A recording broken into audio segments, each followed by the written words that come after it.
Welcome to T-SAT. పోటీ పరీక్షలకి prepare అవుతున్న అభ్యర్థుల కోసం టీశాట్ వారు అందిస్తున్న శిక్షణా తరగతిలో భాగంగా ప్యూర్ మ్యాథ్స్ అనే టాపిక్ నుంచి మనం ఈరోజు కోఆర్డినేట్ జామెట్రీ గురించి నేర్చుకుందాం. సో ఏంటి కోఆర్డినేట్ జామెట్రీ అని అంటే, రేఖాగణితాన్ని మనము కోఆర్డినేట్స్లో అంటే నిరూపక జామితి పరంగా అక్షరాల పరంగా మనం వివరించడాన్ని ఏమంటారంటే కోఆర్డినేట్ జామెట్రీగా చూస్తాం. ఇది ఒక వైట్ పేపర్ అనుకోండి, మీరు మామూలుగా చిన్నప్పటి నుంచి చూసుంటారు. ఇలా ఒక వెర్టికల్ లైన్, ఒక హారిజెంటల్ లైన్ అనే 3 లైన్స్ మనము తీసుకుంటాం. సో తీసుకున్న తర్వాత అవి రెండు ఒక చోట ఖండించుకోబడతాయి. ఇది ఒక లైన్. సో సేమ్ థింగ్ ఇంకొక లైన్. ఇలా ఒక తలాన్ని 4 భాగాలుగా విభజిస్తాం. 4 భాగాలుగా విభజించిన ఈ తలంలో ఈ రేఖని ఎక్స్ అక్షము అని అంటాం. సో ఇటువైపు లెఫ్ట్ సైడ్ ఉన్నదాన్ని ఎక్స్ డాష్ అంటాం. అంటే అటువైపు ధనాత్మక దిశ, ఇటువైపు రుణాత్మక దిశ. ఈ విధంగా నిలువుగా ఉన్న రేఖని వై అక్షంగా, ఇది వై డాష్గా తీసుకుంటాం. అంటే X X dash, Y Y dash. ఈ 2 రేఖలు ఖండించుకున్న, అంటే ఈ 2 నిరూపక అక్షాలు అంటాం వీటిని. నిరూపక అక్షాలు ఖండించుకున్న బిందువుని ఓ అనే మూల బిందువు అని అంటాం, ఆరిజిన్గా పేర్కొంటాం. ఓ అనేది ఒక మూల బిందువుగా మనం చూస్తాం, రైట్. సో ఈ విధంగా ఎక్స్ కామా వై తలాలతో ఒక తలాన్ని 4 పాదాలుగా విభజిస్తుంది. దీన్ని మొదటి పాదం అంటారు, దీన్ని రెండవ పాదం అంటాం, దీన్ని 3వ పాదం అంటారు, దీన్ని 4వ పాదం అంటారు. ఈ విధంగా 4 పాదాలుగా 4 భాగాలుగా విభజించబడుతుంది. సో ఇప్పుడు ఈ పాదంలో కనుక గమనిస్తే, ఈ పాదం ఎక్కడి నుంచి ఎక్కడి వరకు ఉంది? ఎక్స్ ఓ నుంచి వై వరకు ఉంది. కాబట్టి ఇది ఎక్స్ ఓ వై పాదంగా పేర్కొంటారు. సో ఎక్స్ ఓ వై పాదంలో ఎక్స్ అనేది పాజిటివ్, వై అనేది పాజిటివ్. కాబట్టి మనం ఏదైనా ఒక బిందువుని ఎక్స్ వై పాదంలో ఐడెంటిఫై చేస్తే అవి రెండూ కూడా పాజిటివ్ విలువలనే కలిగి ఉంటాయి. అంటే ఎక్స్ కామా వై పాయింట్స్ ఏవైతే మనం ఐడెంటిఫై చేస్తున్నామో అవి రెండూ కూడా పాజిటివ్ ఉంటాయి. ఇక మనం ఈ పాయింట్ ఐడెంటిఫై చేసాం. ఎలా ఈ పాయింట్ని మనం ఐడెంటిఫై చేస్తాము అని అంటే, ఈ పాయింట్కి లంబంగా ఎక్స్ అక్షం మీదకి ఒక రేఖని గీస్తాం. ఈ ఎక్స్ అక్షానికి లంబంగా గీసిన ఈ రేఖ ఎక్స్ అక్షాన్ని ఏ విలువ వద్ద ఖండిస్తుందో దాన్ని ఎక్స్ నిరూపకము లేదంటే ప్రథమ నిరూపకంగా పేర్కొంటాం. ఇదే పాయింట్ నుంచి వై అక్షానికి లంబంగా ఒక రేఖని గీస్తే అది వై అనే బిందువు వద్ద ఖండిస్తుంది. కాబట్టి దీన్ని వై నిరూపకంగా పేర్కొంటాము. అంటే ఎక్స్ అక్షం నుంచి లంబంగా వై అక్షానికి లంబంగా ఉన్న బిందు నిరూపకాలు ఏంటి అంటే X comma Y. Okay. So ఇవి రెండూ కూడా పాజిటివ్ అవుతాయి. ఇప్పుడు ఈ రెండవ పాదాన్ని కనుక చూడండి, రెండవ పాదం ఏ విధంగా ఉంది? ఎక్స్ డాష్ నుంచి ఓకి, ఓ నుంచి వైకి మధ్యలో ఉంది. కాబట్టి ఎక్స్ డాష్ ఓ వైగా మనం చూస్తాం. వేర్ ఎక్స్ డాష్ ఓ వైలో ఎక్స్ వాల్యూ ఏమో నెగిటివ్ వాల్యూని కలిగి ఉంటుంది, వై వాల్యూ ఏమో పాజిటివ్ వాల్యూని కలిగి ఉంటుంది. అండ్ ఈ 3వ పాదాన్ని చూడండి, ఎక్స్ డాష్ నుంచి వై డాష్ మధ్యలో ఉంది. కాబట్టి ఎక్స్ డాష్ మధ్యలో ఓ ఉంది, ఇది వై డాష్. ఈ రెండూ కూడా నెగిటివ్ విలువల్ని కలిగి ఉంటాయి, నెగిటివ్ అండ్ నెగిటివ్ విలువల్ని కలిగి ఉంటాయి. ఇప్పుడు 4వ పాదాన్ని ఈ ఏరియా వేటి మీద ఆక్యుపై చేయబడింది? ఎక్స్ఓ నుంచి వై డాష్ వరకు ఆక్యుపై చేయబడింది. దీన్ని ఎక్స్ఓ వై డాష్గా పేర్కొంటాము. ఇందులో ఉండే బిందు నిరూపకము ఒకటి పాజిటివ్, ఒకటి నెగిటివ్గా మనం చూస్తాం, రైట్. ఈ విధంగా అంతరాలంలో ఏదో ఒక బిందువుని ఎక్స్ నిరూపకము మరియు వై నిరూపకాల చేత మనం ఐడెంటిఫై చేస్తాం. దాన్ని బిందు నిరూపకాలు అని అంటారు. దీన్ని ఎక్స్ నిరూపకము వై నిరూపకం అంటాం. ఎక్స్ కోఆర్డినేట్ వై కోఆర్డినేట్గా మనము పేర్కొంటాము, రైట్. ఇప్పుడు ఏదైనా ఒక బిందువు ఎక్స్ అక్షంపై ఉంది అనుకోండి, ఇది ఎక్స్ అక్షం, ఇది వై అక్షం, రైట్. సో నేను ఏమంటున్నాను, ఈ 2 బిందువులు కూడా ఎక్స్ అక్షము మరియు వై అక్షం పైన ఉన్నాయనుకోండి. ఇప్పుడు ఫర్ ఎగ్జాంపుల్ ఇది 0 అనే వాల్యూ. సో ఇక్కడ నుంచి ఇక్కడికి 1 దూరం ఉంది, 2 యూనిట్స్ దూరం ఉంది, 3 యూనిట్స్ దూరం ఉంది. ఈ విధంగా మనం తీసుకున్నాం. ఈ పైకి కూడా సేమ్ లెంత్తో 1 యూనిట్ ఉంది, 2 యూనిట్స్ ఉంది, 3 యూనిట్స్ ఉంది అనే విషయాన్ని తీసుకుందాం. ఇప్పుడు ఈ ఓ నుంచి కనుక ఎక్స్ అక్షంపై ఇక్కడ బిందువుని ఐడెంటిఫై చేయాలనుకుంటే, ఇది ఎక్స్ అక్షంపై ఎంత దూరంలో ఉంది?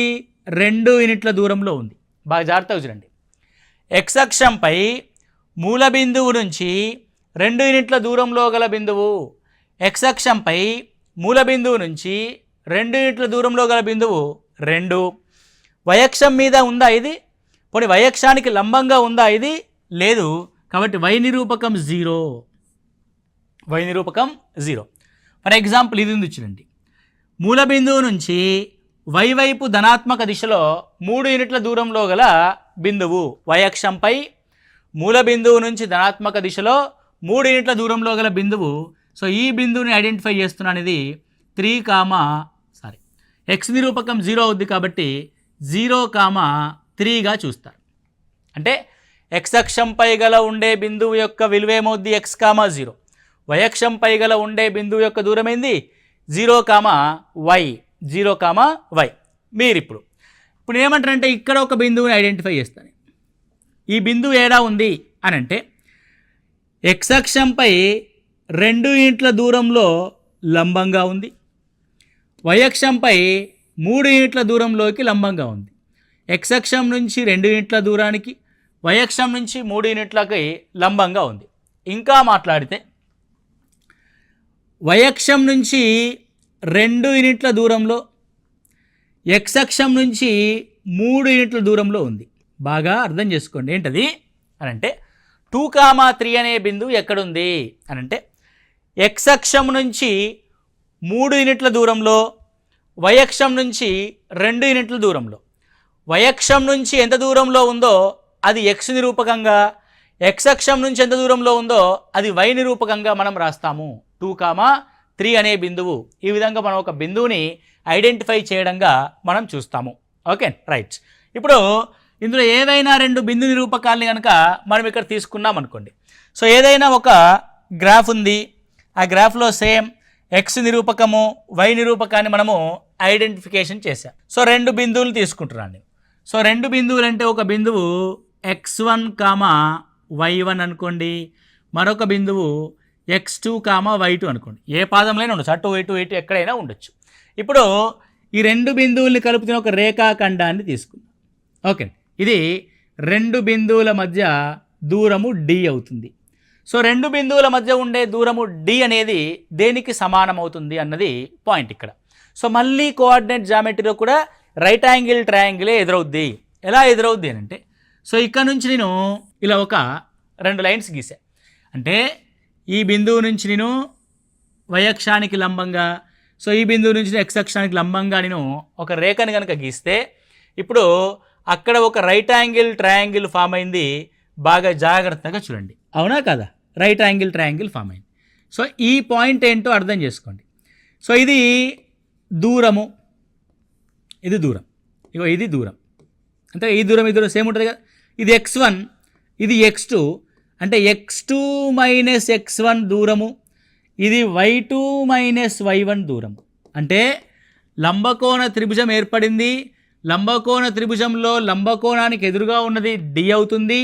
మిగతా 2 కొలతలు x2 minus x1, y2 minus y1 అవుతాయి. అంటే x నిరూపకాల మధ్య దూరము ఒక త్రిభుజ భుజంగాను, y నిరూపకాల మధ్య దూరము మరొక త్రిభుజ భుజాల యొక్క కొలతగాను ఉంటుంది. కాబట్టి సో d² మనం ఏం చేస్తాం, x2 minus x1 whole square plus y2 minus y1 whole స్క్వేర్గా రాస్తాం. That d √ x2 minus x1 whole square plus y2 minus y1 whole స్క్వేర్గా మనం తీసుకోవడం జరుగుద్ది. ఇది 2 బిందువుల మధ్య ఉండే దూరము. ఫార్ములాని గుర్తుపెట్టుకోండి. మనం ఎగ్జామినేషన్ హాల్లో అప్లై చేసేటప్పుడు మాత్రం లంబకోణ త్రిభుజ కొలతల్ని ఆధారంగా తీసుకునే మనం అప్లై చేస్తాం. దానికి సంబంధించిన అంశాలను ఇక్కడ చూద్దాం. సో P అనేది x1, y1, Q అనేది x2, y2. బిందువుల మధ్య దూరం యొక్క సూత్రం ఏంటి? d √ x2 minus x1 whole square plus y2 minus y1 whole స్క్వేర్గా రాస్తాం. సో ఇక్కడ చూడండి, ఇవ్వబడిన బిందువుల జతల మధ్య దూరాన్ని కనుగొనండి. సో మొదటిది 2, 3, 4, 1. సో ఇక్కడ దీన్ని క్లియర్గా ఏం తీసుకుంటాను అని అంటే, ఇది x1, y1, ఇది x2, y2గా తీసుకుంటా. సో మొదటి ప్రశ్న యొక్క answer. So d √ x2 minus x1 whole square plus y2 minus y1 whole square. Now x2 minus x1 whole square అంటే it is 4 minus 2 whole square plus it is 1 minus 3 whole square. Okay, now 4 minus 2 అంటే 2 square, 1 minus 3 whole square అంటే minus 2 square. So it is 4 plus 4 that is equal to root 8 that is equal to 2 into 4 that is root 4 అంటే 2 root 2 answer. Right. ఒక సాధారణ అభ్యర్థి, prepare అయిన అభ్యర్థి ఏం చేస్తాడంటే ఈ విధంగా ఫార్ములాలో అప్లై చేయడం మొదలు పెడతాడు. సో నేనేమంటున్నానంటే ఈ ఫార్ములాని ఎగ్జామినేషన్లో అప్లై చేయకూడదు, గుర్తుపెట్టుకోవాలి. సరే మరి ఎలా ఆన్సర్ చేస్తాము అని అంటే మేము ఆల్రెడీ చెప్పున్నాం. ఏ విధంగా ఏర్పడుతుంది మనకి, అది లంబకోణ త్రిభుజం ఆధారంగా ఏర్పడుతుంది. లంబకోణ త్రిభుజంలో x నిరూపకాల మధ్య దూరము ఒక భుజం అవుతుంది, y నిరూపకాల మధ్య దూరము మరొక భుజం అవుతుంది. ఈ రెండు భుజాల ఆధారంగా తీసుకొని కర్ణం యొక్క పొడవే మనకు కావాల్సిన దూరం అవుతుంది. నౌ ఇక్కడ చూడండి, so what is the question, ఏ విధంగా ఆన్సర్ చేస్తామంటే నీవు x నిరూపకాల మధ్య దూరాన్ని చూడు 2, y నిరూపకాల మధ్య దూరాన్ని చూడు 2. అంటే 2, 2 అనే కొలతలు కలిగిన లంబకోణ త్రిభుజంలో కర్ణం ఏమవుతుంది, సమాన భుజాలు కలిగిన లంబకోణ త్రిభుజం యొక్క కొలత దాన్ని √2 రెట్లు అవుతుంది. కాబట్టి ఆన్సర్ ఎంత, 2 √2 అయిపోయింది. నౌ హియర్ -5కి -1కి మధ్య దూరం ఎంత, 4, 7కి 3కి మధ్య దూరం ఎంత, 4. Then distance d is equal to ఏమవుద్ది, 4, 4 ఈక్వల్ కొలతలు ఉన్నాయి కాబట్టి 4 √2 అవుతుంది. నౌ ఏకి -aకి మధ్య దూరం ఎంత, 2a, bకి -bకి మధ్య దూరం ఎంత, 2b. Okay, 2a and 2b. ఇప్పుడు దీని యొక్క ఆన్సర్ ఏమవుతుంది అని మనం రాస్తే ఇప్పుడు ఇది 4a² ప్లస్ 4b² అవుతుంది. 4ని కామన్ తీస్తే 2√a² plus b² was the distance ఫార్ములాని డైరెక్ట్గా ఈ రెండు భుజాల యొక్క కర్ణం ఏమవుతుందో దాన్ని రాసాము. ఓకే, ఈ విధంగా ఆ రెండు భుజాలని అంటే ఆ రెండు బిందువుల మధ్య ఉన్న x కోఆర్డినేట్స్ మధ్య డిఫరెన్స్ని, y కోఆర్డినేట్స్ మధ్య డిఫరెన్స్ని మనము లంబకోణ త్రిభుజ భుజాల కొలతలుగా తీసుకొని ఆ భుజాల కొలతల యొక్క కర్ణం ఏమవుతుందో దాన్ని ఆన్సర్గా మనం ఐడెంటిఫై చేస్తాం. దాన్ని కాన్సెప్ట్ లెవెల్లో మనం ఆలోచిస్తాం. ఇక్కడ చూడండి, x అక్షంపై ఉంటూ బిందువులు 2, -5 మరియు -2, 9లకు సమాన దూరంలో గల బిందువుని కనుగొనండి. కింద ఆప్షన్ ఇచ్చాడు, -2, 0, 2, 0, 7, 0, -7, 0. సో వేటి నుంచి అంట, 2, -5 నుంచి, -2, 9 నుంచి. సో ఇలాంటి క్వశ్చన్స్ని ఓకే, సో అదేం x అక్షంపై ఉండాలి. x అక్షంపై ఉండే బిందువు యొక్క నిరూపకం ఏమవుద్ది అంటే x, 0 అవుద్ది. అన్నీ కూడా x, 0 లాగానే ఉన్నాయి. ఫర్ ఎగ్జాంపుల్ -2, 0 తీసుకోండి, -2, 0. సో ఎక్స్ల మధ్య దూరం ఎంత, 4. 2కి -2కి మధ్య దూరం 4. సో 5కి 0కి మధ్య దూరం ఎంత, 5. -5 +5 అని వదిలేయాలి, దూరాల్లో నెగిటివ్ అనేది ఉండదు. ఇప్పుడు -2కి దూరం ఎంత, 0. 9కి 0కి మధ్య దూరం ఎంత, 9. ఇవి రెండు ఒకే రకమైన కొలతలు కలిగిన త్రిభుజాన్ని ఏర్పరుస్తాయా, ఏర్పరచవు. కాబట్టి -2, 0 is not our answer. Okay, నా ఇంకో కొలతను తీసుకోండి. సో ఏంటి ఇంకో కొలత, 2, 0. 2, 0 అంటే 2కి మధ్య ఉండే దూరము 0, -5కి 5కి మధ్య ఉండే దూరము 5, -2కి మధ్య ఉండే దూరము 4, 9కి 0కి మధ్య ఉండే దూరము 9. సో 0, 5 లంబకోణ త్రిభుజం యొక్క కర్ణం కానీ 4, 9 యొక్క లంబకోణ త్రిభుజం యొక్క కర్ణం కానీ రెండు సమానం కావు. కాబట్టి 2, 0 కూడా మన యొక్క ఆన్సర్ కాదు. Next one 7, 0. ఇక్కడ చూడండి, 2, 5 to -2 to 9 యొక్క వాల్యూని గమనిస్తే 2, 7కి మధ్యలో డిఫరెన్స్ ఎంత, 5. -5కి 0కి మధ్యలో డిఫరెన్స్ ఎంత, 5. 7కి -2కి మధ్యలో డిఫరెన్స్ ఎంత, 9. 0కి 9కి డిఫరెన్స్ ఎంత, 9. ఈ డిస్టెన్స్ ఏమో 5√2, ఈ డిస్టెన్స్ ఏమో 9√2, రెండు సమానమైనయా? అవ్వలేదు. కాబట్టి ఇది కూడా మన ఆన్సర్ కాదు. ఇక మిగిలింది ఏది చివరిలో? 4 ఈజ్ అవర్ ఆన్సర్. ఓకే అండి. ఎందుకంటే చూడండి, -2, -5 అన్నాం. 2, -5 యొక్క దూరాన్ని ఏ విధంగా చూస్తామండి? 2కి -7కి మధ్యలో 9 దూరం ఉంది, -5కి దూరము 5 ఉంది. 9, 5 భుజాలు కలిగిన దాని యొక్క కర్ణము √9² + 5². నెక్స్ట్ సేమ్ విలువ -2, 9కి వస్తేమో చూడాలి. -2కి -9కి మధ్యలో ఉన్న దూరము 5, 0కి 9కి మధ్యలో ఉన్న దూరము 9. ఇక్కడ చూడండి, ఇక్కడ 5, 9 త్రిభుజమే ఉంది, ఇక్కడ కూడా 5, 9 త్రిభుజమే ఉంది. కాబట్టి what is the answer? -7, 0 is the answer. అంటే x coordinates and y coordinates మధ్యలో వచ్చే దూరములు నెంబర్స్ పరంగా ఈక్వల్ అయితే అవి సమాన దూరాలని కలిగి ఉంటాయి. ఎందుకంటే ఈ భుజాల కొలతలు కలిగిన కర్ణము, ఈ భుజాలు కొలతలు కలిగిన కర్ణము ఒకే లెంత్ని కలిగి ఉంటాయి. కాబట్టి ఆ విధంగా మనము ఐడెంటిఫై చేస్తాం. లేదంటే నువ్వు ఏ విధంగా చేయాల్సి వస్తుంది అని అంటే 2, -5కి x, 0కి మధ్యలో గల దూరం ఈజ్ ఈక్వల్ టు -2, 9కి x, 0కి మధ్యలో గల దూరానికి దూరం యొక్క ఫార్ములా అప్లై చేస్తావు. అది x - 2 whole square plus 0 - ½ -5 whole square is equal to x + 2 whole square plus 0 - 9 whole square √. ఈ విధంగా మనము వర్గ సమీకరణాన్ని సాల్వ్ చేయడం ద్వారా ఆ x యొక్క విలువను కనుక్కుంటాం. ఈ లెంతీ ప్రాసెస్ కంటే just you check the options with whether the 2 dimensions of right angle triangle or equal. 5, 9, 9, 5 and which option? On 4th option. Okay. So P 2, -3, Q 10, 5ల మధ్య దూరము 10 యూనిట్లయితే y యొక్క విలువని కనుగొనండి. ఓకే. సో ఇక్కడ చూడండి, ఇది 2, -3, Q అనేది 10, y. మీరు బాగా అంటే మీకు ఏమి గుర్తుండాలి అని అంటే కోఆర్డినేట్ జామెట్రీలో డిస్టెన్స్ ఫార్ములా అనగా అదొక లంబకోణ త్రిభుజము అని అర్థం. లంబకోణ త్రిభుజంలో ఈ లంబకోణ త్రిభుజం యొక్క భుజాల్ని రాయగలగాలి మనం. సో 2, 10కి మధ్యలో గల దూరము 8. 2, 10కి మధ్యలో గల దూరం ఎంత? 8. సో డిస్టెన్స్ ఎంత ఇచ్చాడు? 10. మనకు ఆల్రెడీ తెలుసు, రైట్? సో 8, 10 అంటే 8, 10 ఇది ఒక దూరం ఎంతో కొంత ఉంటుంది x. ఈ రెండింటి యొక్క రేషియో 4:5. సో లంబకోణ త్రిభుజంలో 4:5 రేషియో కలిగిన మూడో కొలత ఏంటి? 3:4:5. అంటే దూరము 5 రెట్ల 10, x కోఆర్డినేట్స్ మధ్య దూరము 4 రెట్ల 8, y కోఆర్డినేట్స్ మధ్య దూరము 3 రెట్ల 6.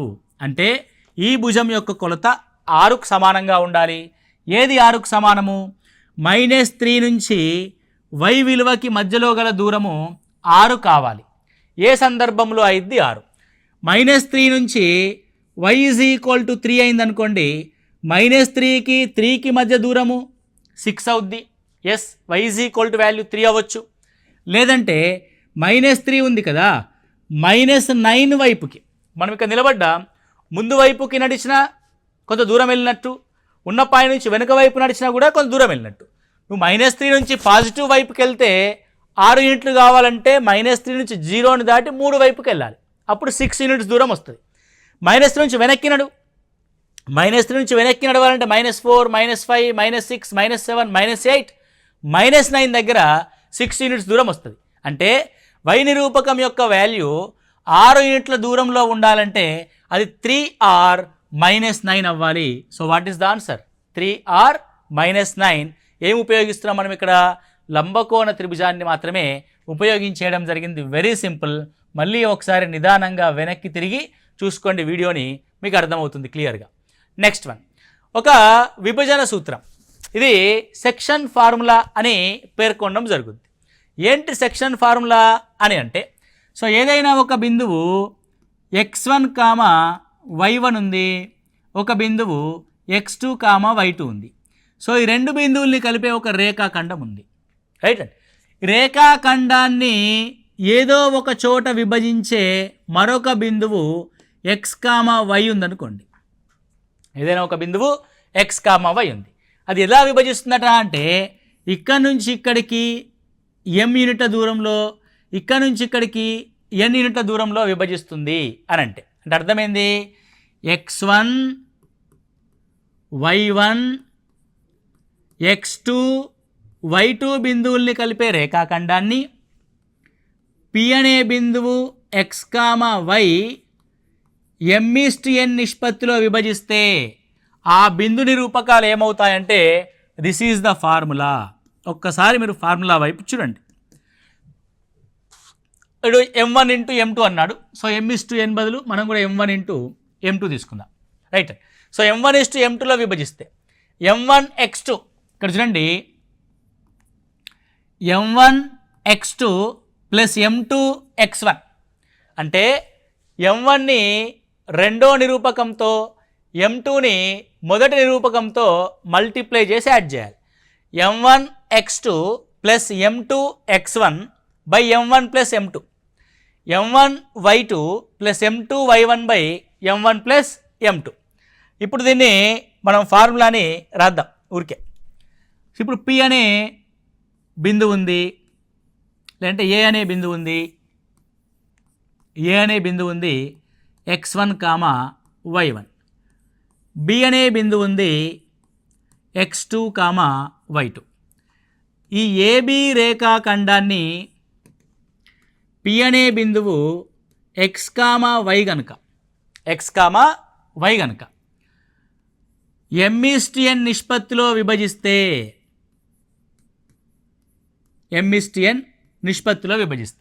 ఆ x, y నిరూపకాలు ఏమవుతాయి అంటున్నాడు. x, yలో మొదటిది x నిరూపకం కాబట్టి ఫార్ములాలో మొదటగా అన్ని x వాల్యూస్ తీసుకోవాలి. ఎలా తీసుకోవాలి? నిష్పత్తిలోని మొదటి విలువ బిందువులోని రెండో x విలువతో అంటే mx2 ప్లస్ నిష్పత్తిలోని రెండో విలువ బిందువులోని మొదటి విలువతో nx1 by m plus n same as my2 plus ny1 by m plus n అవుతుంది. Okay right. ఒకవేళ px, y అనేది సమద్విఖండనం చేసింది అనుకోండి, అంటే ఏబి రేఖాఖండాన్ని P అనే బిందువు సమద్విఖండనం చేస్తే, సమద్విఖండనం చేయడం అంటే అర్థమైంది ఏబిని 1:1 నిష్పత్తిలో విభజించడం, 1:1 నిష్పత్తిలో విభజించడం. So 1 into x2 plus 1 into x1 అంటే అదేమవుద్ది అప్పుడు x2 ప్లస్ x1 అంటే x1 ప్లస్ x2 1 ప్లస్ 1 అంటే by 2. So y1 plus y2 by 2. ఇది మధ్య బిందువుకి సంబంధించిన ఫార్ములా. సో మధ్య బిందువు అనగానేమి అని అంటే x నిరూపకాల యొక్క సగటు మరియు y నిరూపకాల యొక్క సగటు అవుతుంది. సో ఏవైనా రెండు బిందువుల్ని కలిపే రేఖాఖండం యొక్క మధ్య బిందువు ఏమవుతుందంటే x నిరూపకాల యొక్క సగటు, y నిరూపకాల యొక్క సగటు అవుతుంది. సో ఇదో కాంటెక్స్ట్లో మనకి ద సేమ్ కాంటెక్స్ట్లో ట్రయాంగిల్కి సంబంధించిన గురుత్వ కేంద్రానికి సంబంధించి ప్రశ్న అడుగుతాడు. సో ఇదొక ట్రయాంగిల్ అనుకోండి. ట్రయాంగిల్ యొక్క 3 శీర్షాల్ని మనము, ఇది A, ఇది B, ఇది C. సో ఏ అనే బిందువు యొక్క నిరూపకం x1, y1. B అనే బిందువు యొక్క నిరూపకం x2, y2. C అనే బిందువు యొక్క నిరూపకం x3, y3. C అనే బిందువు యొక్క నిరూపకం x3, y3. సో ఇక్కడ దేని గురించి తీసుకొచ్చాను నేను దీన్ని అని అంటే, ఇప్పుడు బీసీల యొక్క మధ్య బిందువు ఉంటుంది, ఏసీల యొక్క మధ్య బిందువు ఉంటుంది, సో ఏబీల యొక్క మధ్య బిందువు ఉంటుంది. మధ్య బిందువు నుంచి ఎదుటి శీర్షానికి గీసిన రేఖని మధ్యగత రేఖ అంటారు, మీడియన్. మధ్య బిందువు నుంచి ఎదుటి శీర్షానికి గీసిన రేఖని మధ్యగత రేఖ అంటాం, మీడియన్. మధ్య బిందువు నుంచి దాని ఎదుటి శీర్షానికి గీసిన రేఖని మధ్యగత రేఖ అంటాం, మీడియన్. రైట్. అంటే త్రిభుజంలో 3 భుజాల యొక్క మధ్య బిందువుల గుండా వాటి ఎదుటి శీర్షాలకు గీసిన రేఖల్ని మధ్యగత రేఖలు అని అంటాం. ఇవి మధ్యగత రేఖలు. అంటే భుజం యొక్క మధ్య బిందువు నుంచి ఎదుటి శీర్షానికి గీసిన రేఖలను ఏమంటారంటే మధ్యగత రేఖలు అంట. ఈ మధ్యగత రేఖలు మూడు కూడా ఒక బిందువు వద్ద ఇంటర్సెక్ట్ అవుతాయి, ఒక బిందువు వద్ద కలుసుకున్నాయి. చూడండి, రైట్. సో ఈ మధ్యగత రేఖలు ఒక చోట కలుసుకుంటాయి, మిళితం అవుతాయి. రెండు బిందువులు కలుసుకుంటే ఖండన బిందువు అంట, రెండు కంటే ఎక్కువ రేఖలు కలుసుకుంటే దాన్ని మిళిత బిందువు అంట. సో ఇది మిళిత బిందువు. మధ్యగత రేఖల యొక్క మిళిత బిందువుని గురుత్వ కేంద్రము అని అంటాము. ఏమంటారు దీన్ని? గురుత్వ కేంద్రము అని అంటాం. సో నేను ప్రశ్న అడుగుతాడు, ఏమని అడుగుతాడు ప్రశ్న? మధ్యగత రేఖల యొక్క మిళిత బిందువుని ఏమంటారు అంటాడు. ఏమంటాడు? గురుత్వ కేంద్రం అంటాం. ఇంగ్లీష్లో దీన్ని సెంట్రాయిడ్ అంటారు. ఇంగ్లీష్లో ఏమంటాం? దీన్ని సెంట్రాయిడ్ అంటాం. గురుత్వ కేంద్రాన్ని జీ చే సూచిస్తాం, లేదండి సితో సూచిస్తాం. జనరల్గా సిని ఎక్కువగా వాడము, జీ చే సూచిస్తాం. ఇప్పుడు నీ క్వశ్చన్ ఏంటి అంటే, కోఆర్డినేట్ జామెట్రీ పరంగా ఒక త్రిభుజం యొక్క మూడు బిందువులు ఏ కామా బి కామా సిలు x1 y1 x2 y2 x3 y3 అయినప్పుడు దాని యొక్క గురుత్వ కేంద్రం ఏమవుతుంది అంటాడు. దాని యొక్క గురుత్వ కేంద్రము ఏమవుతుంది? గురుత్వ కేంద్రము కూడా ఇందాక మనం ఏ విధంగానైతే మధ్య బిందువు రాసాం కదా, మధ్య బిందువు అంటే x నిరూపకాల యొక్క సగటు బై y నిరూపకాల యొక్క సగటు. నీకు గురుత్వ కేంద్రం కూడా ఏ విధంగా ఏర్పడుతుంది? మధ్యగత రేఖల ద్వారా ఏర్పడుతుంది. మధ్యగత రేఖలు అంటే ఏంది? మధ్య బిందువు ఆధారిత రేఖలు. మధ్య బిందువు ఏ విధంగా వస్తుంది?